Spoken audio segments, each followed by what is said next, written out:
আমাদের দর্শক শ্রোতা মন্ডলী, আজকের খেলার রেজাল্ট কপিলমুনি মেয়েরা ফুটবল একাডেমি 3, পক্ষান্তরে আর্লি এফডি ক্লাব 0 এবং 3 কার্ডের মাঝখানে কপিলমুনি মেয়েরা ফুটবল একাডেমির হয়ে বাস পাখির ভূমিকায় অবতীর্ণ হয়ে দারুণ দুইটা পেনাল্টি সেভ দিয়েছেন অবশ্য আমাদের ছোট ভাই জি.কে. রায়হান। অতি চমৎকার খেলেছিল এবং নিশ্চিত 3টি গোল সেভ দিয়ে নিজের দলের জালটা কিন্তু ক্লিন শিট রেখেছেন। এবং এই মুহূর্তে আমরা যুক্ত করলাম অবশ্য কপিলমুনির যুবরাজ এবং মেয়েরা ফুটবল একাডেমির আইকনিক পার্সন কর্ণধর সেই মফিজ ভাই এবং রয়েছেন স্ট্রাইকার কামরুল। তো মফিজ ভাই, আজকে তো জয়লাভ করলেন, সব মিলে অনুভূতিটা একটু যদি বলতেন।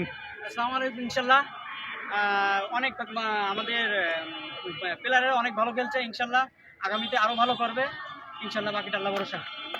কামরুল ভাই ছিলেন অতি চমৎকার খেলছিলেন, রায়হান অতি চমৎকার, সকলেই অতি চমৎকার নৈপুণ্যতা দেখিয়েছেন এবং 3 রানের ব্যবধানে জয়লাভ করে আজকে কিন্তু মাঠ ছাড়ছেন। এবং আজকের এই জয় দিয়ে লাস্টে 17 ম্যাচে কিন্তু কপিলমুনি মেয়েরা ফুটবল একাডেমি কোনো ম্যাচে কিন্তু তারা পরাজয় স্বাদ গ্রহণ করেনি।